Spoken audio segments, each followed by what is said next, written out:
Jadi begini, di Krukut ini mengalirkan air dari kawasan tengah antara pegunungan dan muara.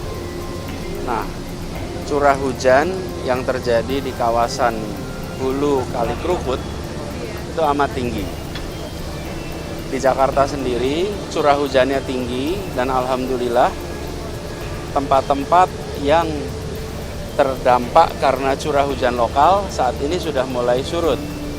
Tetapi kawasan-kawasan yang berada di tepi sungai yang membawa aliran air dari hulu saat ini masih mengalirkan air masuk ke Jakarta. Sehingga Sungai Ciliwung masih di atas 850 di pintu air Manggarai. Begitu juga di Kali Krukut ini. Di Kali Krukut ini cukup tinggi sehingga airnya melimpas ke kawasan satu Jalan Kemang, yang kedua di Jalan sekitar Gatot Subroto, yang ketiga di Jalan Jenderal Sudirman. Semua jalan-jalan yang dilintasi oleh aliran Kali Krukut saat ini mengalami pelimpasan air.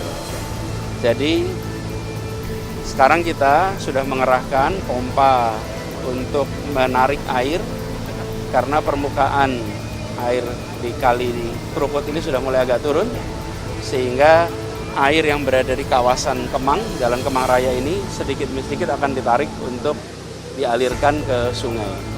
Jadi bukan saja di Kemang, tapi di semua yang ada aliran Kali Krukut.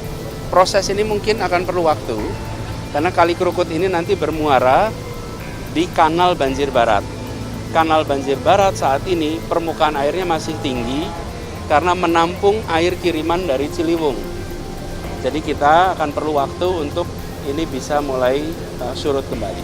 Ya, begitu penjelasannya. Untuk jangka panjangnya Pak, karena ini dulu sekarang cukup. Terima kasih. Thank you.